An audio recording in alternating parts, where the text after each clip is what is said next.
সংবাদ সবাইকে স্বাগত জানাচ্ছি। আমি ফিরোজ তোহা। শুরুতে সংবাদ শিরোনাম জানিয়ে দিব সর্বশেষ গুরুত্বপূর্ণ আপডেট সংবাদ। শুরুতে শিরোনাম, খালেদা জিয়ার জন্য ফল পাঠালেন জামাতের আমির।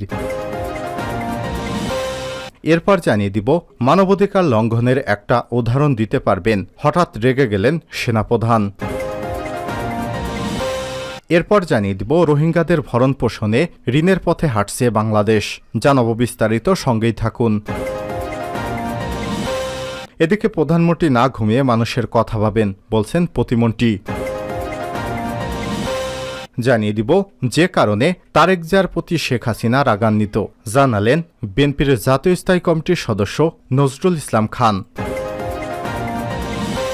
এবং সর্বশেষ জানিয়ে দিব ইরানকে অত্যাধুনিক 15টি হেলিকপ্টার দেবে রাশিয়া। যখন ইরানকে মারতে একের পর এক ছক সাজাচ্ছে যুক্তরাষ্ট্র, তখন তেহরানের ছাতা হিসেবে এগিয়ে এসেছে যুক্তরাষ্ট্রের সবচেয়ে বড় শত্রু রাশিয়া। প্রিয় দর্শক, এতক্ষণ শুনছিলেন সংবাদ শিরোনাম, এবারে বিস্তারিত।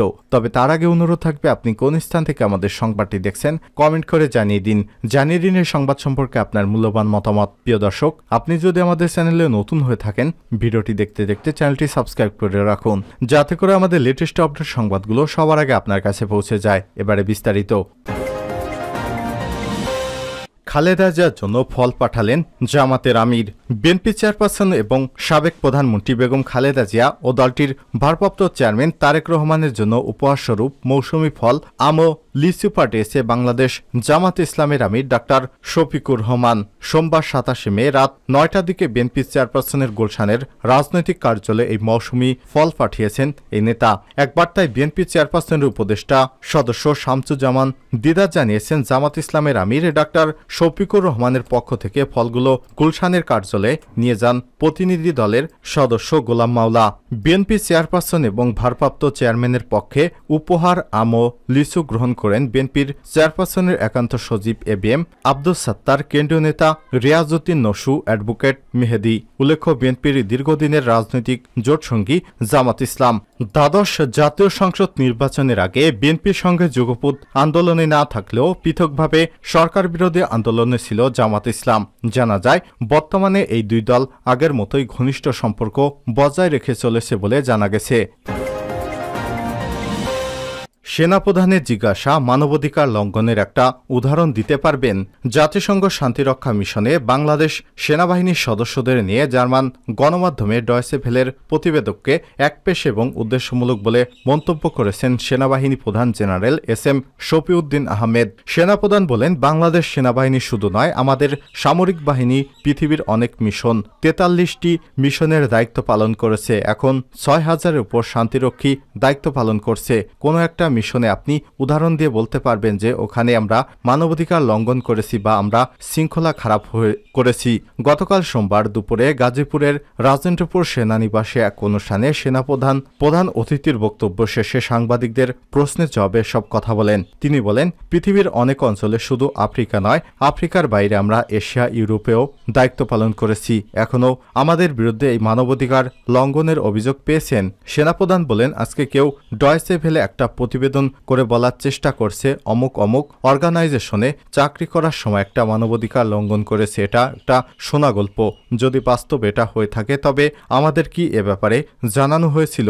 বাস্তবে যা হচ্ছে তারা যেটা বলার চেষ্টা করছে দুটি ভিন্ন জিনিস।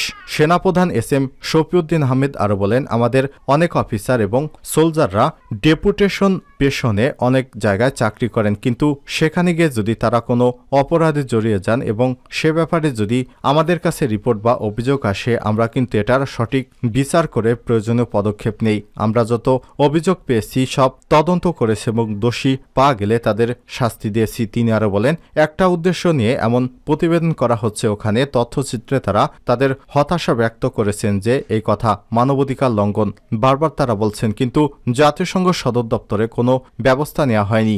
জাতিসংঘ সদর দপ্তর ব্যবস্থা তো তখনই নেবে যখন আমাদের বিরুদ্ধে দোষ পাবে। এরকম এরকম একপেশে উদ্দেশ্যমূলক প্রতিবেদনে আমরা তীব্র প্রতিবাদ ও নিন্দা জানাই। সোমবার বাংলাদেশ সেনাবাহিনীর সার্বিক ব্যবস্থাপনায় এশিয়া প্রশান্ত মহাসাগরীয় অঞ্চলের শান্তিরক্ষা অপারেশনের দক্ষিণ সম্পর্কিত সব প্রতিষ্ঠানের আন্তর্জাতিক সংস্থা association of Asia Pacific operation training centre AAPTC 12তম বার্ষিক সাধারণ সভা এবং ওয়ার্কশপের উদ্বোধনী অনুষ্ঠানে রাজেন্দ্রপুর সেনা নিবাসে অনুষ্ঠিত হয়। অনুষ্ঠানে প্রধান অতিথি হিসেবে ছিলেন সেনাপ্রধান। এ সময় জাতিসংঘের ঊর্ধ্বতন কর্মকর্তা, বাংলাদেশে নিযুক্ত বিভিন্ন দেশের রাষ্ট্রদূত সহ বিভিন্ন গুরুত্বপূর্ণ ব্যক্তিরা উপস্থিত ছিলেন। রোহিঙ্গাদের ভরণপোষণে ঋণের পথে বাংলাদেশে আশ্রয় নেয়া রোহিঙ্গা জনগোষ্ঠীদের জীবনমান উন্নয়নের উদ্যোগ নিয়েছে সরকার। এজন্য একটি প্রকল্প প্রস্তাব করেছে দুর্যোগ ব্যবস্থাপনা এবং ত্রাণ মন্ত্রণালয়। Building community resilience and self রিলায়েন্সের শীর্ষ প্রকল্পের আওতায় রোহিঙ্গাদের মৌলিক সেবা এবং সুবিধা বাড়ানো হবে। এর জন্য খরচ হবে 796 কোটি 40 লক্ষ টাকা। এ টাকা বিশ্বব্যাংকের কাছ থেকে ঋণ এবং অনুদান হিসেবে নেওয়া হবে। প্রকল্পটির প্রস্তাবনায় বলা হয়েছে, বিভিন্ন সময়ে বলপূর্বক বাস্তুচ্যুত রোহিঙ্গা শরণার্থীরা কক্সবাজার জেলায় অনুপ্রবেশ করায় ওই এলাকায় জনসংখ্যার ঘনত্ব বৃদ্ধি পেয়েছে। একই সঙ্গে নিত্য প্রয়োজনীয় দ্রব্যমূল্য এবং স্থানীয় শ্রমবাজারে প্রতিযোগিতা তৈরির মাধ্যমে দরিদ্র বৃদ্ধি পেয়েছে। ফলে এই এলাকার মানুষ সামগ্রিক আর্থসামাজিক অবস্থার উপর নেতিবাচক প্রভাব পড়েছে। অন্যদিকে হোস্ট কমিউনিটি রোহিঙ্গা জনগোষ্ঠীর মানুষের মধ্যে অপরাধ প্রবণতা বৃদ্ধি পাচ্ছে এবং সার্বিক নিরাপত্তা পরিস্থিতির অবনতি হচ্ছে। এসব পরিস্থিতি বিবেচনায় ওই এলাকার মানুষের জীবনযাত্রার উন্নয়নের সুযোগ সৃষ্টির মাধ্যমে অর্থনৈতিক এবং সামাজিক সহনশীলতা বৃদ্ধির লক্ষ্যে আলোচ্য প্রকল্পটি গ্রহণের প্রস্তাব করা হয়েছে। শুধু এই প্রকল্পই নয়, বাংলাদেশে আশ্রয় নেওয়া রোহিঙ্গাদের জীবনমান উন্নয়নে ব্যাপক সুযোগ সৃষ্টির মাধ্যমে অর্থনৈতিক এবং সামাজিক সহনশীলতা বৃদ্ধির লক্ষ্যে আলোচ্য প্রকল্পটি গ্রহণের প্রস্তাব করা হয়েছে। শুধু একটি প্রকল্প নয়, বাংলাদেশে আশ্রয় নেওয়া রোহিঙ্গাদের জীবনমান উন্নয়নে ব্যাপক কর্মযোগ্য হাতে নিচ্ছে সরকার। রোহিঙ্গা অধ্যুষিত ওইসব এলাকার অবকাঠামো এবং জীবনমান উন্নয়নে এই কর্মযোগ্য বাস্তবায়নে $70 কোটি অর্থ সহায়তা দেবে বিশ্বব্যাংক, যার মধ্যে $315 মিলিয়ন অনুদান ও $385 মিলিয়ন নেওয়া হবে ঋণ হিসেবে। প্রধানমন্ত্রী না ঘুমিয়ে মানুষের কথা ভাবেন। প্রতিমন্ত্রী শ্রম কর্মসংস্থান প্রতিমন্ত্রী বীর মুক্তিযোদ্ধা মোহাম্মদ নজরুল ইসলাম চৌধুরী বলেছেন, প্রধানমন্ত্রী শেখ হাসিনা রাতে না ঘুমিয়ে গরিব অসহায় মানুষের কথা ভাবেন। তিনি বলেন, আমার কাছে মনে হয় প্রধানমন্ত্রী রাতের বেলা না ঘুমিয়ে শুয়ে শুধু গরিব অসহায় মানুষকে কিভাবে সহযোগিতা করে যায় সেটাই ভাবেন। যে কারণে শেখ হাসিনা তারেক জিয়ার প্রতি রাগান্বিত, জানালেন বিএনপির স্থায়ী কমিটির সদস্য নজরুল ইসলাম খান। গণতন্ত্র পুনরুদ্ধার আন্দোলনে নেতৃত্ব দেওয়া তারেক রহমানের প্রতি শেখ হাসিনা রাগান্বিত বলে মন্তব্য করেছেন বিএনপির এই স্থায়ী কমিটির সদস্য। আজ দুপুরে এক মানববন্ধনে প্রধান অতিথির বক্তব্যে সব কথা বলেন তিনি। জাতীয় প্রেস ক্লাবের সামনে ঢাকা জেলা বিএনপির উদ্যোগে ঢাকা জেলা বিএনপির সভাপতি খন্দকার আবু আশফাক সহ কারাবন্দী নেতাকর্মীদের মুক্তির দাবিতে এই মানববন্ধন করা হয়। মানববন্ধনে প্রধান অতিথি হিসেবে ছিলেন বিএনপির সিনিয়র যুগ্ম মহাসচিব রুহুল কবির রিজভী।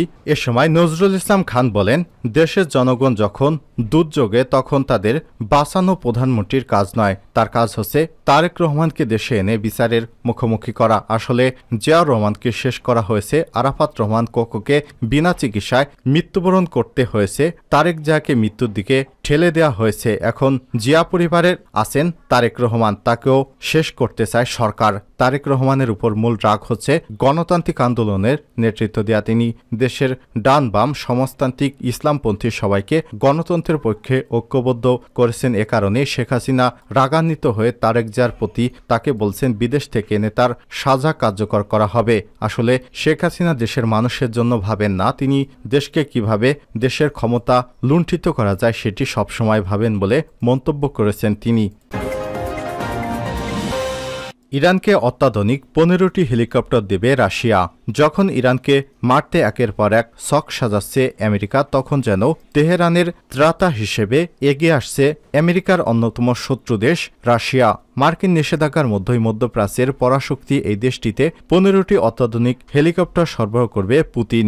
রাশিয়ার সরবরাহকৃত এসব হেলিকপ্টারে থাকবে বর্তমান সময়ে অত্যাধুনিক সব প্রযুক্তির সমন্বয়। তাতে আমেরিকার চোখ রাঙানিকে উপেক্ষা করে সহজেই নিজের বিমান ভোরকে আরও শক্তিশালী করতে পারবে তেহরান। ইরানের রাষ্ট্রীয় বার্তা সংস্থা ইরনার এক প্রতিবেদনে সব তথ্য জানানো হয়েছে।